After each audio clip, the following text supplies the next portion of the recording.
Hello, guys, and welcome to another edition of Time with a Hacker. Today, we are having our very own George, who was the winner for 2024 hacker competition in Ghana, the biggest hacker competition in Ghana. He was part of the team that won the 2024 edition. So the first one was Maxam. Maxam's team won it. The second one was with George and his team. And the third one was with Heavy Ghost that we hosted in the first session. So we've been so lucky to have all these guys with us. We had the current winners first before we had Maxam, and now we have George. Today, we are not just going to interview him, we are going to go into the mind of the hacker. We are going to try to understand how he approached real world penetration testing. So he's going to take us through a CTF because we are not allowed to hack people's machine without permission. We are going to use a CTF to understand how hacking is really done in a real world. If your friend is not here, please, your friend is missing a lot. Send a message to your friend and tell him that he should join our WhatsApp group and quickly join this page. So from here, I would like to introduce George Kuribo to our meeting today. George, you can unmute as we talk. Sure. Hi, always. I hope we can all hear George. Does he have to speak louder? You can give me a thumbs up if you can hear him clearly. Okay, great. Great. So now that we can hear him, let's start with your journey into cybersecurity. Where did it all begin? Before we even go on to the CTF, and try to see how you would approach real world. How did it all begin? Where did you start from? Okay. My journey is a bit unconventional. Exactly, and that's what So we want to hear. yeah, yeah. So my background is actually in electrical and electronics engineering. Pause, Uh, pause, pause.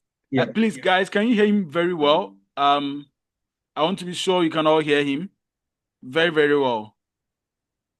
Okay, okay, let's go. Whilst you talk, please, you can lift your voice a little and then, thank you. Okay. Sure. So let's go back to your So background. You said your background was in. electrical and electronics engineering. Wow, wow. So yeah.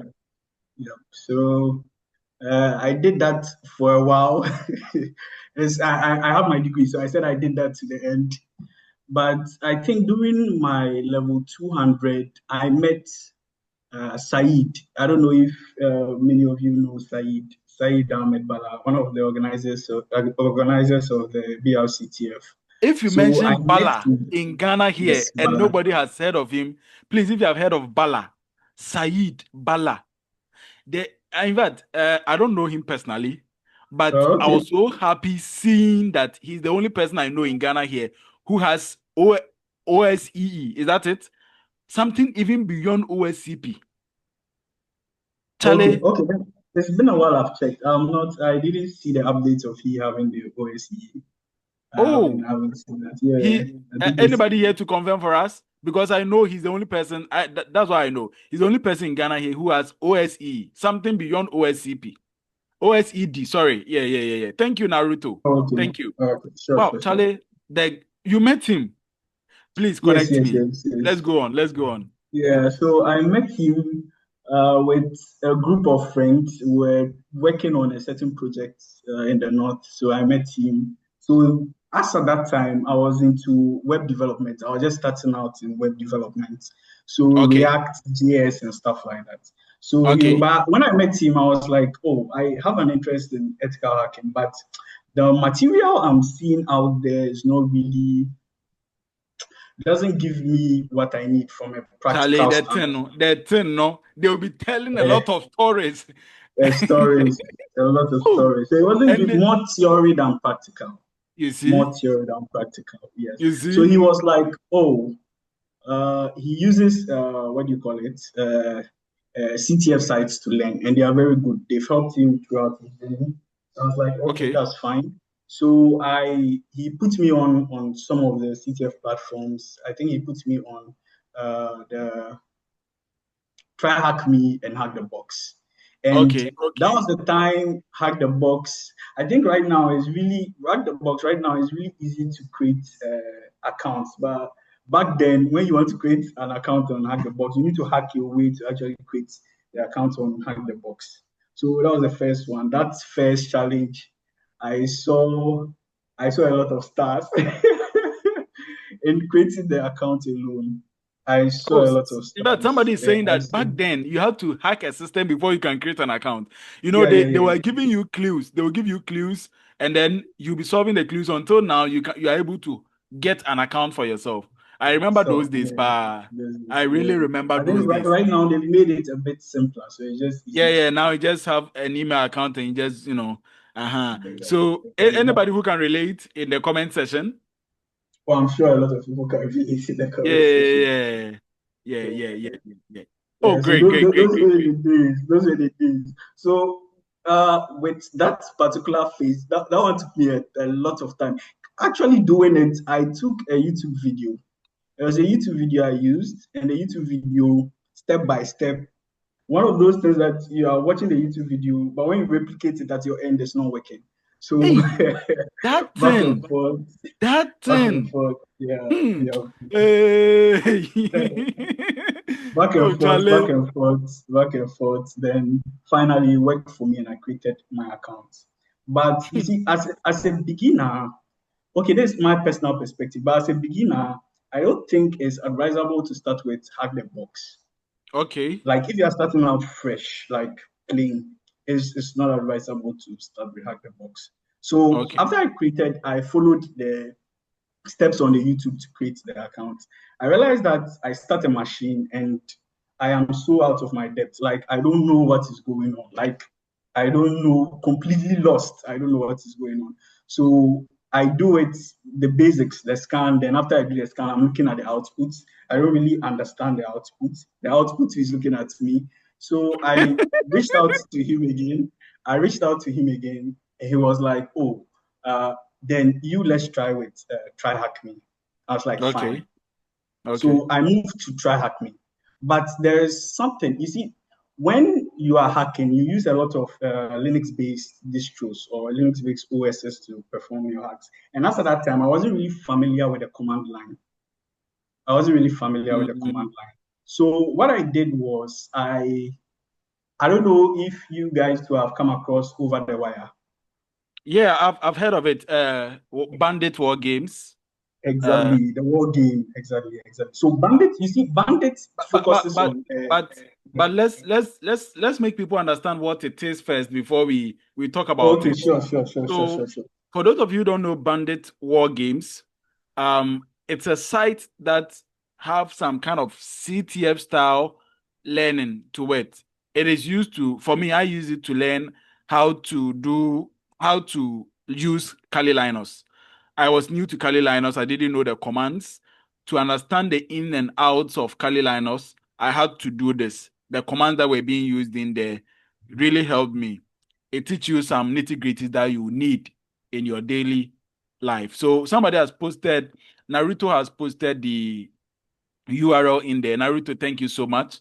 He's posted the URL in there.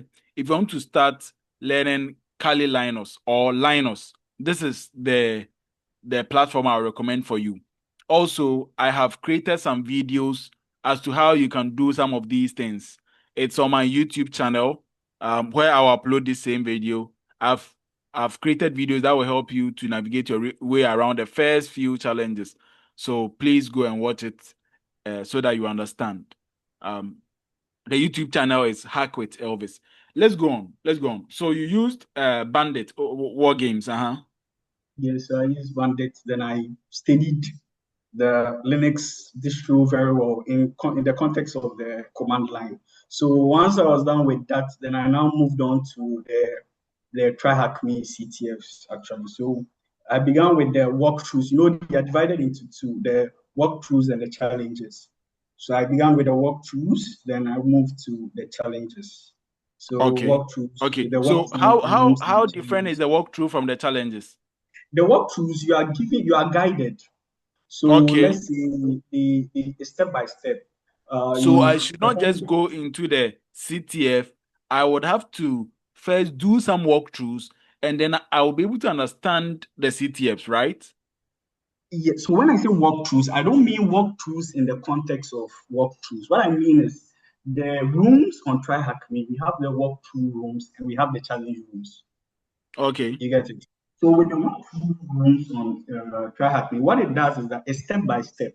So it gives you the target, then it tells you first you perform an nmap scan. Then it's kind of like there is a box you put in like the normal usual TryHackMe style. So they'll ask Okay. you the number of ports that are open on that particular host you scanned. Then they tell you, oh, which version of, let's say, if it's Pro FTP, what version of the Pro FTP is working, then what is running on that particular server, then you tell them, then you move. So it's kind of like they're walking you through a methodology, a thought process of how to compromise the system. Okay. That's for the You get walkthroughs. That's for the Okay. walkthroughs. Then we have Then the the challenge challenge room. rooms. Yeah. There is nothing like that. It's just there are two fields, the user flag and the root flag. Okay. You get Okay. it. Yeah. Okay. Yep. So So it's that's always then I it's moved always good to start small small, before then you you go on to you, okay. you scale up. Okay. Yep. Yep. Yep. Yep. So I Please. did that. Then I moved to the challenge rooms. Then I Okay. did a couple of the challenge rooms. Then I moved to hack the box. That move was very, very. You see, the sort of environment try hack me gives you is totally different from hack the box. Hack the box, Mm, you need to figure the stuff out on your own.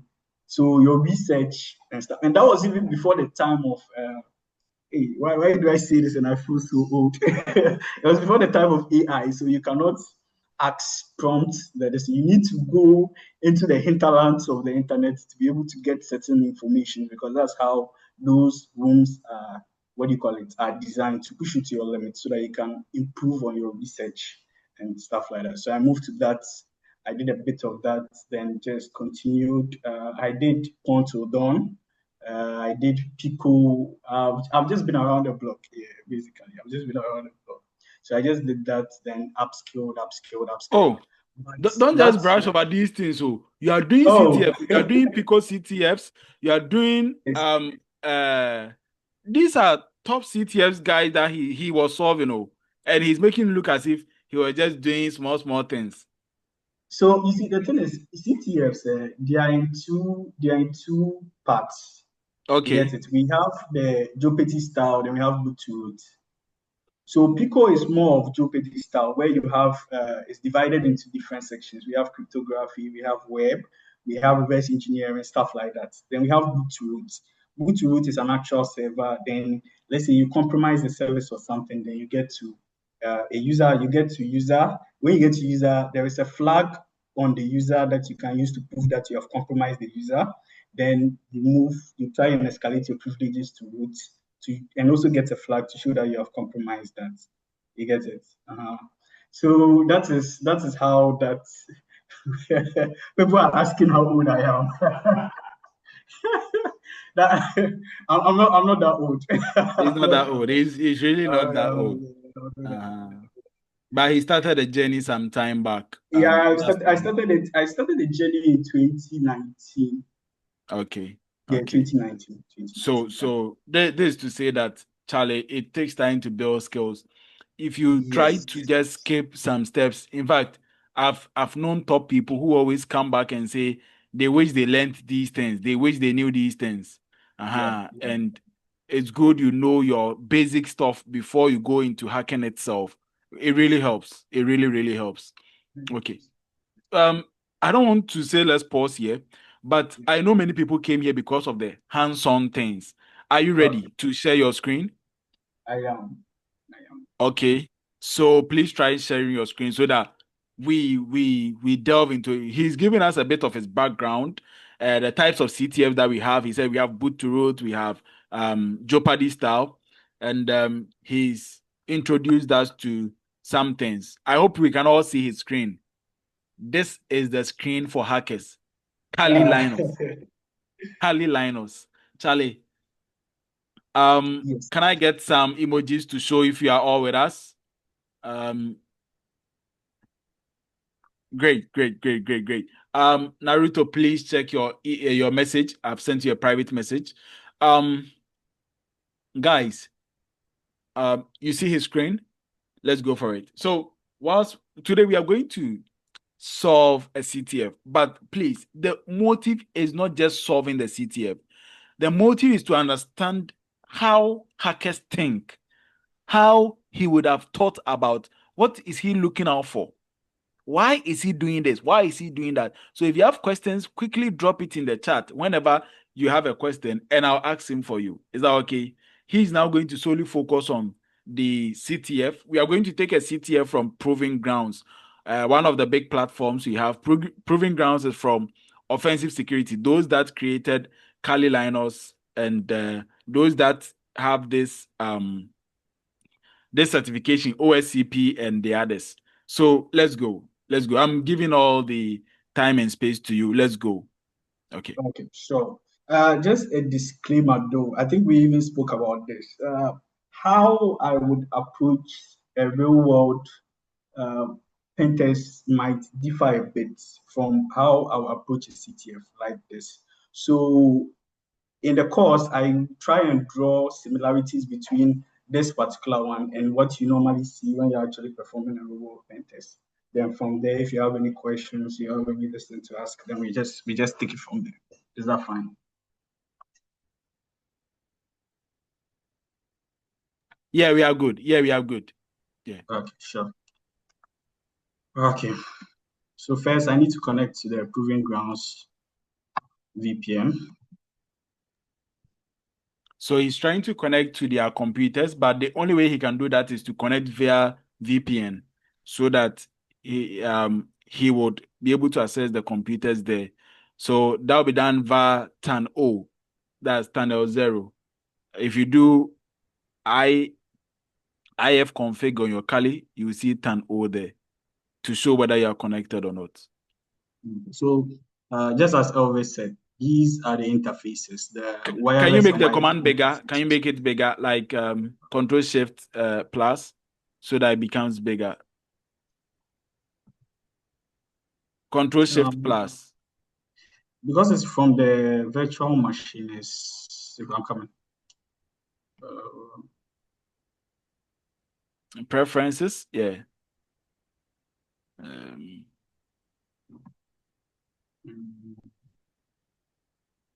think let me no, put that system will be too system. big. System will be too big. System Let's will be make it too big, 14. Yeah, let's make it 14. 14 or 13. Yeah, 14 Okay, or 13, 14. it should be okay. Let's apply and see. Okay. Okay. So is it a bit No, clearer now? okay, okay, the middle before okay down there. Okay. No, I've applied, so it should Yeah, it should this is probably okay. show. Yeah, we see All right, this sure. clearly. All right. Sure. So these are just basically the wired and wireless interfaces that exist within your machine, whether it's virtual machine or actual machine. So TAN 0 is the tunnel for VPN. So once you connect to a VPN, you are given this particular interface and what do you call it, an IP address on that particular network. Is that okay? So this usually CTS, what you do is that you are basically performing an internal pen test and you are connecting to the internal network through what do you call it, the VPN. Is that okay? So even if you are performing actual penetration test, you connect to the internal, let's say internal, you connect to the internal network, usually through three different ways. That's the VPN, either maybe a jump server or you just use the Ethernet cable to connect. So usually that's how you connect for internal pen test. So you see that I am giving an IP on that particular network. This is the IP that I'm giving. But the IP I'm actually going to be performing the test on. This is the IP I'm going to be performing the test on. So Okay. usually when I'm going to start to, what do you call it, to hack a target, hack in codes, you usually start with enumeration is always key. So you start with enumeration. One of the first enumerations you do is nmap. So I start with nmap. So he's trying to gather information about the target that he's going to be hacking, and that's called enumeration. So he's trying to scan the IP to find what ports or services are open. He's using Nmap, SCSV. SC means that use default scripts. SV means that check the versions of these softwares or services that are open. And then we saw -T4, which is the speed. He wants it at a faster pace. He doesn't want it slow. Then we saw the IP address, and then he added -VV. The -VV means that give me verbose, like detailed output, not just the open port. Give me detailed output of whatever is happening. That was the command that he entered in there. I like your explanation. It's like teacher in TA breaking down stuff. That's okay. That's okay. That's okay. So that's just basically it. Always has said it all.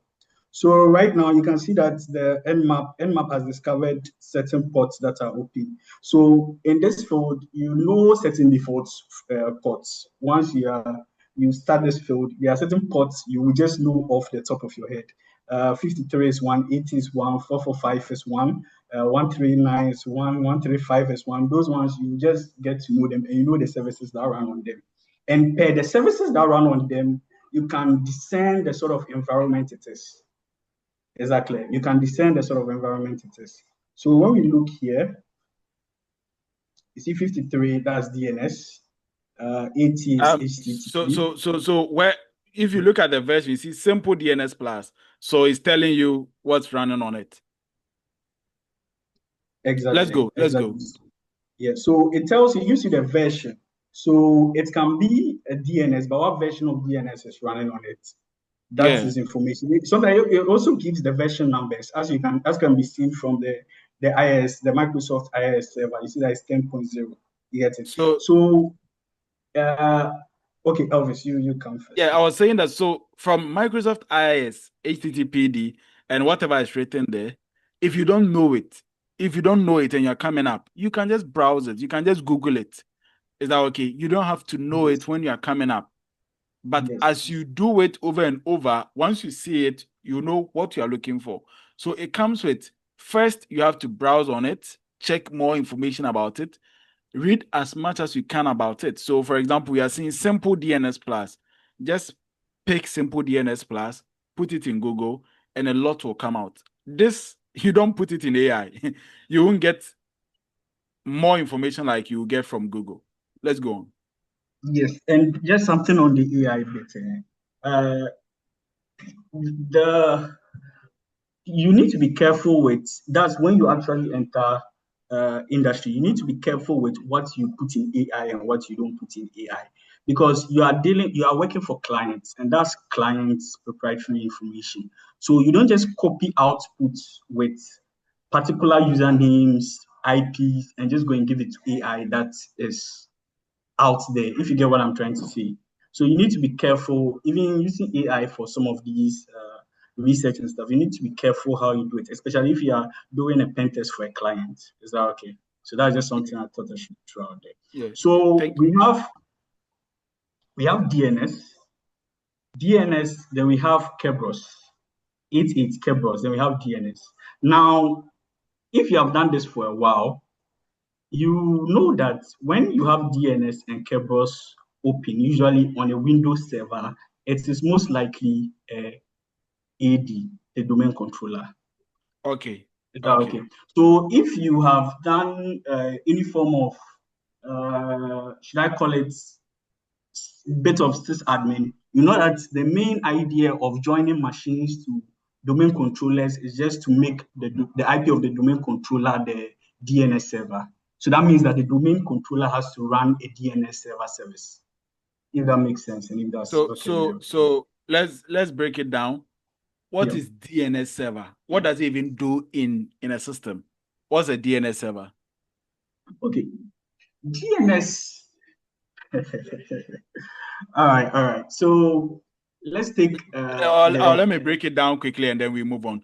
So when you enter your DNS server, when you enter, say, google.com, it is what will give your machine the IP of the computer called google.com. So it is the reference point that gives what machine has that IP that you are looking for. I don't know if it's that if I've made it simple enough. Okay. And then when it comes to Kerberos, when we say Kerberos, Kerberos is a service on Windows, a new service on Windows that they are now using to authenticate to show that you have the right permission to enter or use the system. So that's Kerberos for you. Please take it out. Okay, sure. Let me just add a bit more light to it. The internet is just basically numbers, addresses, IP addresses. So each IP address, you see, IP address are a string of numbers that the normal human brain cannot keep a record of. But you can keep a record of certain names because they make sense. So what DNS just does is that it's a translation between the names that are assigned to particular IP addresses. So that once you put google.com, then you are able to just access the IP of google.com and have access to the resources of google.com. Then with Kerberos, so at first, the authentication service that was used in Windows was the NTLM. But NTLM, as those who have played CTFs for a while and have been in the industry for a while, know that there are some flaws with NTLM. So the people at Microsoft came up with a new authentication service, which is the Kerberos, named after Cerberus, the three-headed dog that guards the gates of the damned. So it just Charlie, basically Charlie, you are so good. You even know Greek mythology. Let's give it All up. right. Let's give it up for No, him. the reason why I know that is because you see the way Kerberos works is that it depends on three vital points. So that's how I know Okay. that. But that's Okay. just by the way. Okay. Let's just continue. Wow. Wow. Wow. So Wow. we move on. Then So, we so have please, can you yeah, take your time and take us through what we are seeing? Like some things we are seeing sure. from this Nmap results that we should be looking out for. For example, I'm Okay, seeing sure. IIS Windows Server. I'm Okay. seeing option trace and like what am I looking at? I see web dev type unknown, allow methods. I am seeing Okay. all these things. Like, what am I looking at? Okay, all right. I hope you guys don't get bored with me, but just hang in there. So for the first one is as we explained, the DNS. Then we have the version of the DNS that is installed. Then we have HTTP. So now HTTP is basically telling you that it is a, what do you call it, a web server. Is that okay? So now a web server works with particular methods. What I mean by methods is that in order to access the information on a web server, or in order to update or delete the information on the web server, there is a particular language the web server understands. And that particular language, one of that part of that language is the methods. It tells the web server what is actually going on. So for instance, let's say you created a Facebook account. Is that okay? So I'll just touch on some of the methods, then we move on from them. Let's say you created a Facebook account, and in that Facebook account, you want to update the username or the picture. Once you go and you update the username or the picture and you click on update, the request that will be sent to the backend, as the backend server, will be an update method with the information. Is that okay? That is how Yeah. that works. If you want to log into something, you use a post request. So your username and your password. Then when you click on login, what is actually happening in the background is that your client is sending a push request to the server. Then the server validates and grants you access. If it comes to a get request, like let's say we are trying to get a particular resource from google.com. So you browsing to google.com is getting that particular resource. And that's what we call that's the get method. So that's just a Okay. brief on the methods. That's just a brief on the methods. Some Okay. of them are self-explanatory, like the delete method, the move method. But with every web server and the methods you can use on it, depending on the context and depending on how it is designed. I hope that's fine.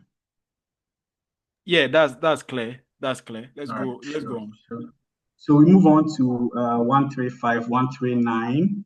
Uh, those are particularly so usually when you are playing with SMB. I don't know if okay. I have a feeling most of the people on the call are CTF player.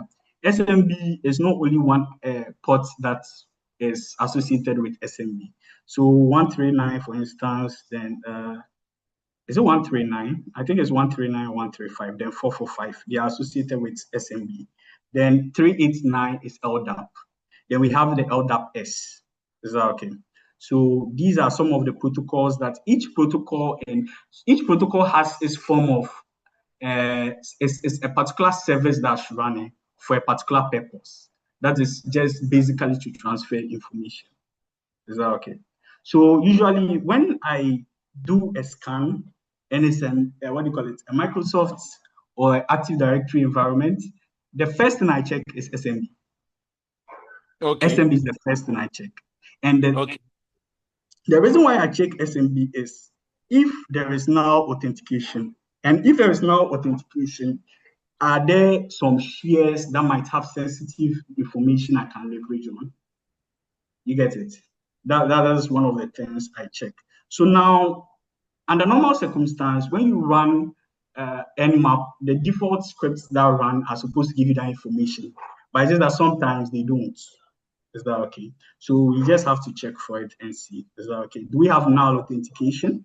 If we have null authentication, are they shares? So I have a list in my mind of what do you call it, ports that are the most likely point of entry from a CTF standpoint. Is that okay?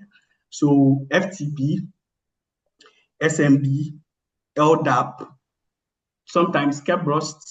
My last one is the AT, HTTP or HTTPS. But I always enumerate that last because the attack surface is very huge. You know, when we are talking with web servers, we are dealing with the likes of LFI, SQL injections, RFI, the whole shebang. So with that one, I always reserve that for the last. But I test the ones that I know that, oh, these ones I can enumerate them quite simply and get what I need to get from them. Please, is that clear? Yeah. All right. So whilst we go, I'll ask this question at the end. I want us to be able to finish some aspects of this target. There's a question in the chat. I would ask it at the end. So let's go on. Okay. Please, Augustus, we'll ask your question for you. Okay. Sure. So I have, this is what I use mostly on engagements. Can you see my screen? Can you see my screen? Can you see my screen?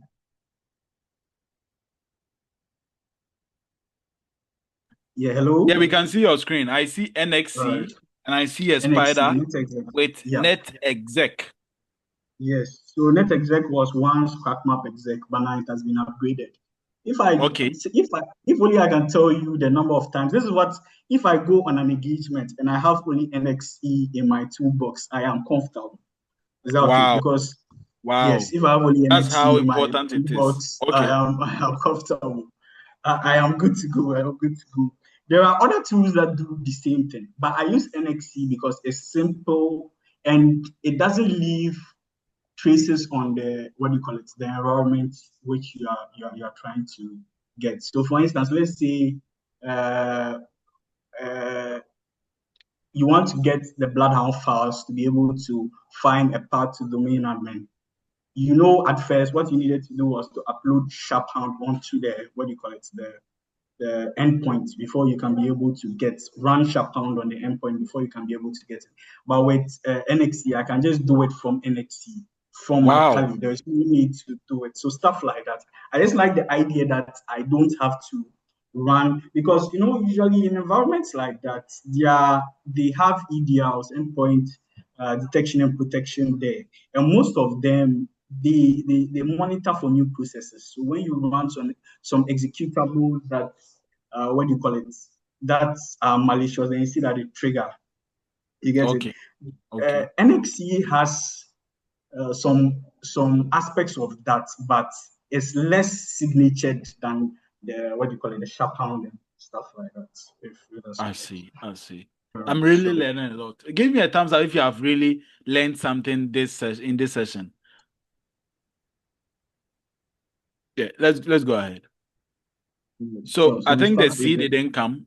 NXC, yeah, I'm sharing my screen. There is something at the, make it bigger because when I you make can it bigger, press. it becomes distorted in a way. So I don't, Oh, anyway, okay. it's fine. It's Uh, fine. That's it. okay. Yeah. Okay. So SMB, then the IP, the IP I'm The targeting, IP of the target machine. Okay. machine, then my username, I make my username empty, my password empty. Is Okay. that okay? Then I press enter. Okay. So what he's trying to do is to see whether there's a machine that you can connect to it using SMB without a username and without a password. And Exactly. let's see the results. So you see So the results. It means that it's what do you call it? It has been successful. it's been Is that okay? successful, right? It's been successful. But also Okay. keep in mind that sometimes it's been successful. So when it's now authentication, when you do now authentication and it works, what that means is that within that particular environment, most likely, that's not always the case, but most likely there is a guest account that is not disabled. You get it? Okay. Uh-huh. Okay. So usually if you go to mature environments, what they do is they disable guest accounts completely. Completely. So one thing I can do is, if this is the case, let me see whether as what do you call it, now user, can I access shares? And if there are shares to be accessed. You see, access denied. So as a So now even user, though I you are cannot logged in, enumerate. so even though I'm you are logged logged in in. as a guest, you Yeah, are not allowed to enumerate the shares. Okay. exactly. Okay. Exactly. Let's go Is that ahead. okay? Correct. But even if I'm not able to enumerate shares using that particular guest user, dependent on the configurations that's done in the system, I might be able to use it to enumerate the users on the machine. Okay. Does that make Okay. sense? All right. So Yeah. that's one of the things I also check. So users,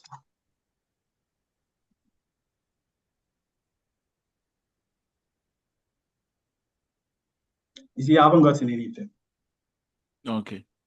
So that means Okay. that there is something implemented on the server that's preventing me from enumerating the users with SMB, even though now authentication is permitted. Is that clear? Okay. Yeah. Yes. So I move down the list. If SMB didn't work for this, let me try LDAP. LDAP, the security controls for LDAP itself and not LDAP S are very, very low. You get it? So let me try the same thing and authenticate.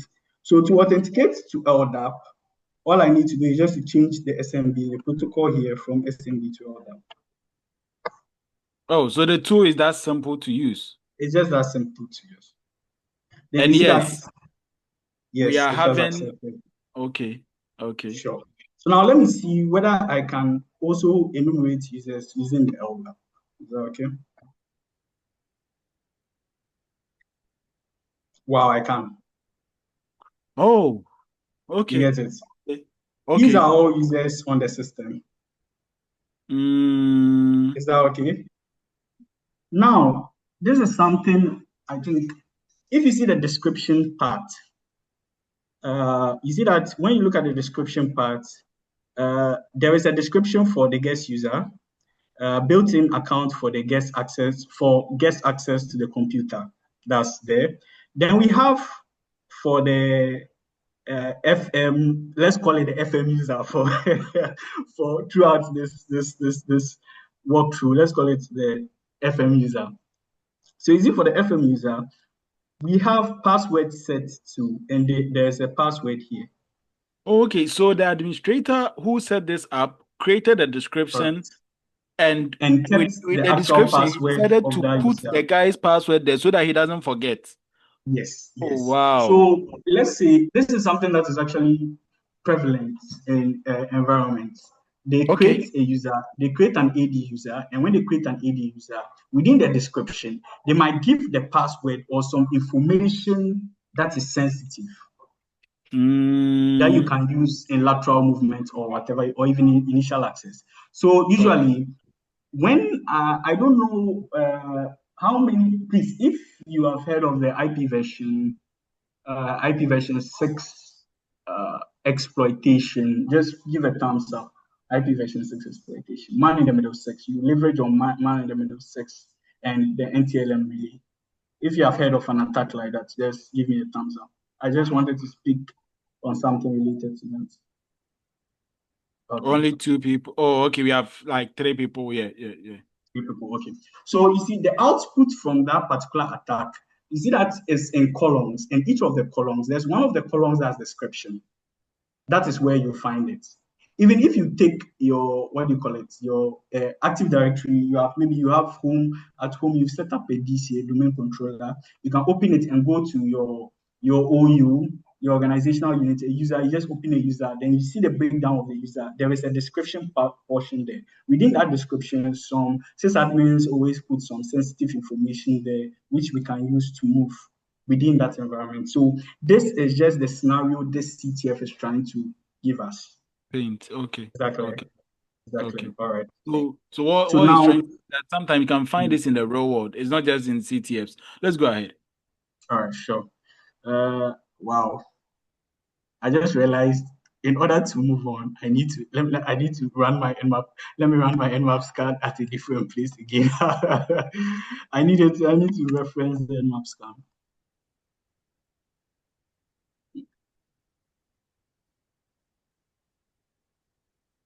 Whoa. Wow.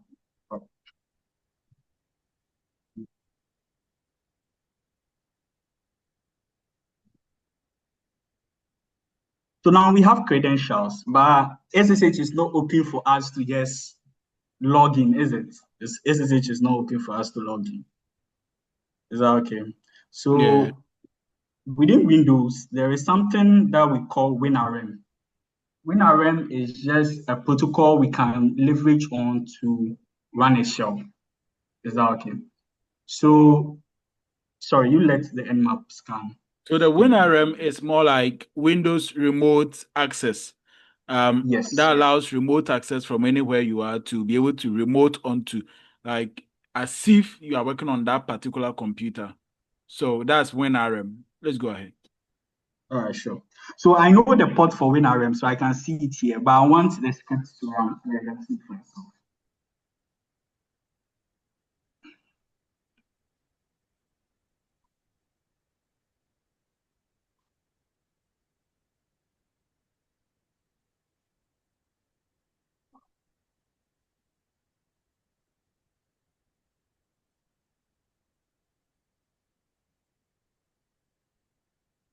All right. All right. So, oh,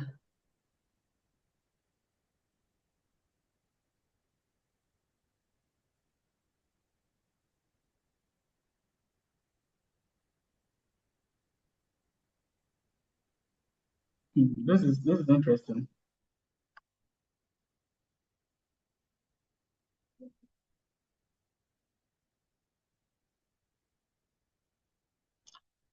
And the normal circumstances, this is actually the WinRM port. The 59885 is WinRM port. So HTTP 5985, then HTTPS 5986. But ideally, Okay. it's supposed to indicate WinRM. I don't know why it's indicating HTTP. Yeah, that's Okay. interesting. That's Okay. interesting. But that's the WinRM port. So what that means is that if it's open, what that means is that we can leverage on WinRM to try and get a shell on the machine. Is that Okay. okay? All Yeah. right. So in order to leverage WinRM, we use a particular tool called Evo WinRM. Mm, Okay. I always forget I'm running on a virtual machine, so some of my commands don't. Okay, it's fine. It's fine. All right. So Evo WinRM, is that okay? So Evo WinRM. All right.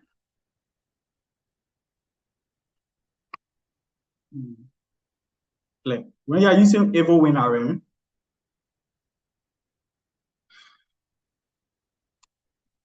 You give the IP.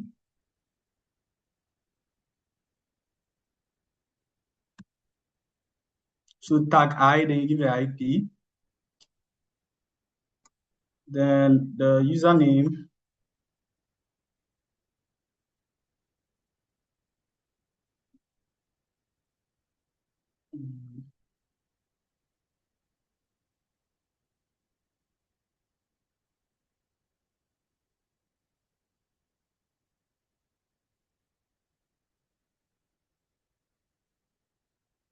Give me a minute. Let me use a mouse. It's kind of like my touchpad is.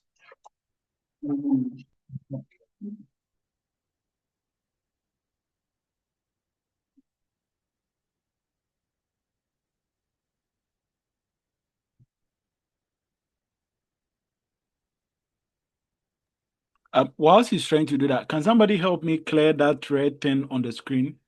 Can somebody point me as to how I can do that? I can't find it on my PC. Think somebody did that. If you can help me clean it, just send me a message.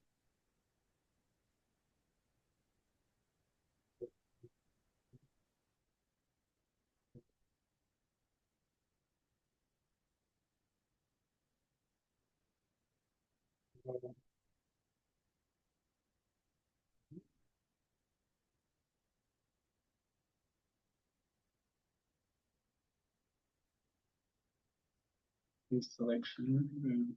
You. And I use this user.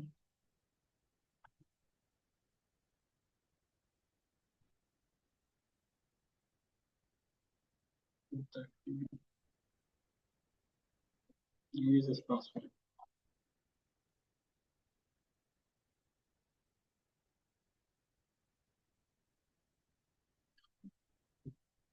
Is that okay? This is my screen clear. Yeah, it's clear. I'm just trying to say that I don't know if we all see that red thing on your screen. Yeah, I see it. I see it. Okay, let's go. All right, sure. So you just press enter to try and connect.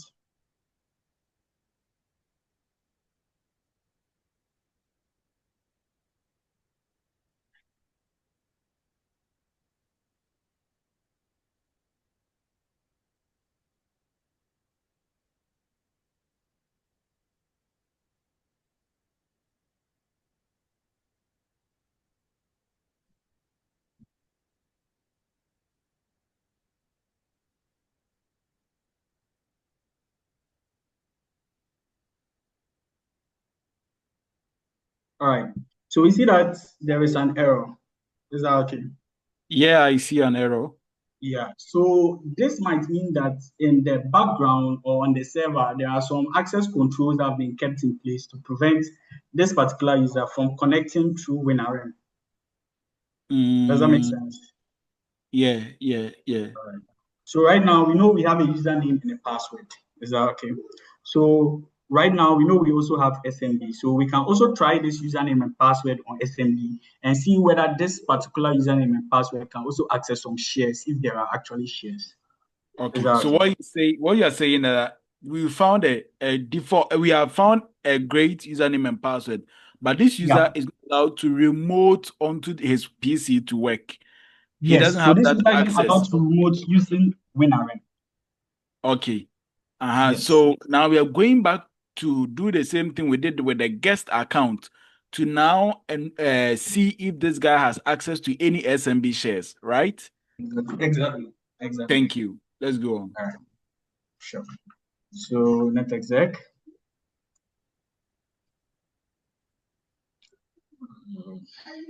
Let me use a different terminal for this one. I can clear. Okay. So net exec SMB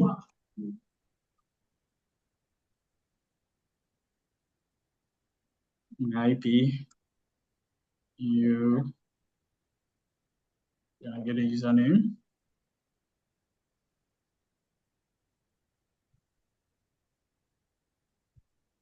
password.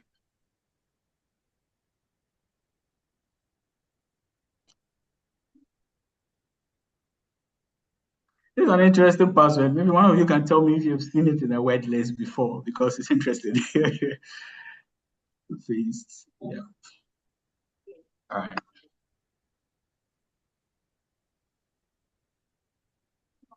Okay. The authentication was successful. Please, I hope you all Okay. can see that. The plus Yes. means the authentication is successful. When it's minus and it's red, it means that it's unsuccessful.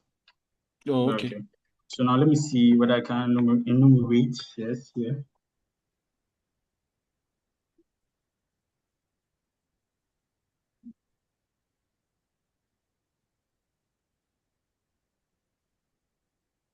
Oh, There are wow. actually some shares, This guy can enumerate some shares on the system. Okay. but you see, they are only read shares. Okay. And these, when you do this long enough, you know that these are default shares. Mostly you run into these shares default. Yeah, okay. Yeah, Okay. So these are default shares on the PC. these are default shares, and you only have readability to those particular shares. If you could write them, that might be different. Is that okay?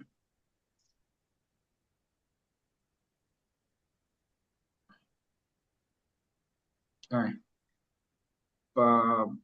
Control R and map show. So, sorry, that's just by the way. So we have this. Is that okay? Mm-hmm. So what we can do is that let's just try and see whether we find something interesting in it. So one of the things we can use for that is SMB client. How many of you have used SMB client before?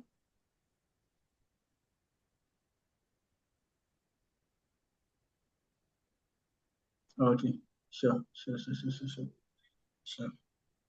SMB client. Or should I use SMB map?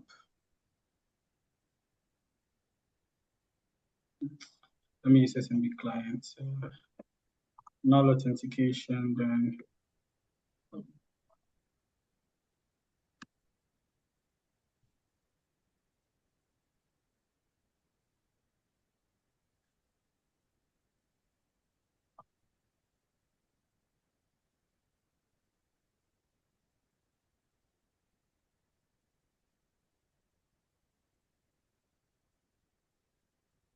can you all see that?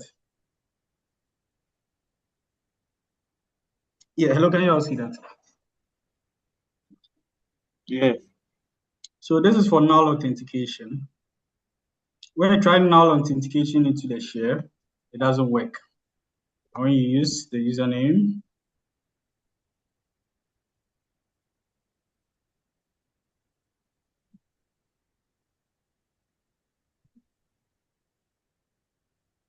is my syntax right? Those who use what do you call it? SMB clients, usually the value for the password and this is capital instead of small, right?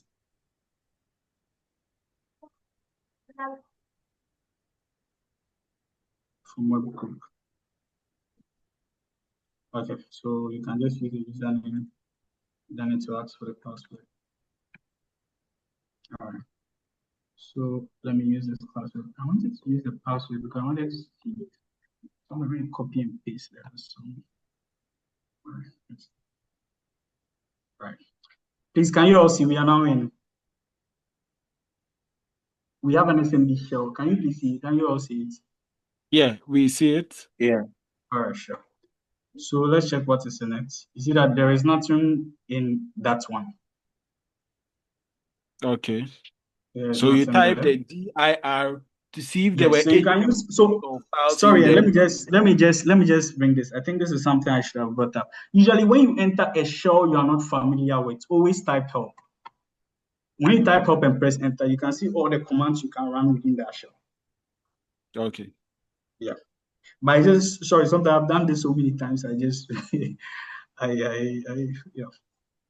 So that's for the logon share.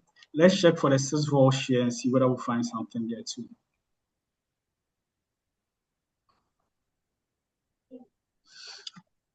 Oh,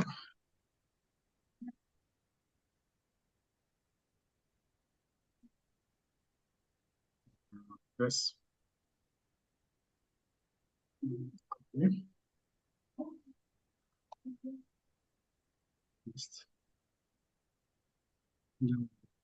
You can ls or you can there. It depends. Is that okay? You see, we have a directory here.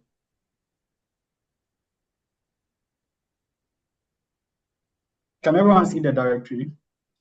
Yeah. Sick. So let's change into the directory and see what we'll find there. Yeah. All right. So we have policies, we have scripts, we have the whole wazoo.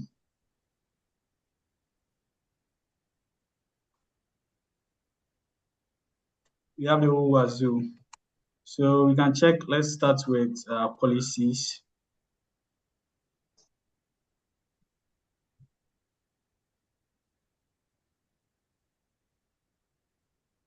Who here realizes what is happening? In CTF, there is a name for stuff like this. Who here can help you with this? You are going down a rabbit hole. A very big rabbit hole. A very big rabbit hole. You see, I have done the machine, so I know it is a rabbit hole. But if it's somebody that hasn't done the machine before, then the person will figure out, oh, this is this thing. So these are just some of the things I wanted to point out. Just for disclosure sake, this is a rabbit hole. Is that okay? But it's good to always explore everything. Is that okay? It might be a rabbit hole, it might not be a rabbit hole. You just have to know where you are going. Is that okay? Make sure that everything you have checked everything to make sure that you are not missing out on anything. Is that okay? I hope I'm clear. Yeah, you are clear. Please pause. Please pause. All right. Let's take some questions. All right. Thank you. So there was this question that when you're doing the Nmap scan, you kind Mhm. of it went so smoothly for you, and somebody is saying that if they have some tools in there like a firewall, how do you do some of these things? You don't have to do it here, but he just asking for an idea as to how to scan and bypass a server with a firewall to get this kind of information. Okay. So usually when there is a firewall, you get a filter. Now the thing is, there is a particular flag you can use that helps. What do you call it? Bypass that. I think that's the small s, capital S. I'm not sure. I might have to brain check that again, but I think that's the flag used to bypass in quotes most file. But you see, the thing is, as of now, there is difficult to bypass firewall. It's difficult to bypass firewall. Okay. And So if you so are already in the internal network, just move a bit away from CTS for a bit. If you don't have a CTF that is teaching you a particular concept, is that okay? And it's an internal pen test you are working on, not an external pen test. You rarely come across firewalls on particular, what do you call it, what do you call it, on ports like this. Is that okay? But okay. usually I think is a small s, capital S. Don't quote me on that, but I think that's So, something you so can use. if it's filtered, is there a way to get this information? If the port is filtered, or that I should just close my Okay, so mind and if I run a scan like what I'm doing, and I like what I'm doing, and there is a firewall, once I run the scan, I will get a filtered, like the normal scan I'm running. But when I run something like the small s, capital S, the response I might get would be different. I'll get more information. But it's not a guarantee. It's not unless the CTF wants to teach you something particular. It's not a guarantee, if you get me. okay, okay, Yeah, it's not a guarantee. It's not a guarantee. okay, okay. So if the port is filtered, I want to say that if I want to ask that if the port is filtered, apart from the Nmap results, can you do some of these things you are doing on it? So let's say that Uh, your SMB port was filtered. Would you be able to do this net exec and check the it depends on guest the at? rules of the firewall. Okay, You okay. get it. So each firewall and the rules that are kept on it. So that was what I was saying. It depends on what the CTF is trying to teach. If it's trying to teach you that, oh, the ASIM port discovery is blocked, it's a firewall rule, that's fine. But if a port discovery is blocked and access to that particular service is whitelisted to particular IPs, then it doesn't really matter. If I'm Okay. trying to make sense. Yeah, I'm coming from for if it's a CTF, there is a way to go about it, depending on what the CTF wants to teach you. But in real world, if there is a firewall, a proper firewall, it's difficult. It's Okay. difficult. Yeah. Okay. Thank you. Yes, I hope that answers the person's question. Yeah. Okay. Thank you. And let's go on. Let's go on quickly. So we are going down a rabbit hole, and Yep. we've seen that, in fact, these people are trying to lead us into a place where, when we say rabbit hole, you are going down, you won't find anything. So you're going to exit and then find other places that we can check for some of these things. Okay, so let's go ahead. Okay, sure. So usually when I go through a lot of things like this, like going into something, what I like to do is when I feel like I've gone into something too much, I take a minute and take a step back. Is that okay? Okay. Take a minute, take a step back. Then I go back to my previous results. So I go back to, let's say, the Nmap scan.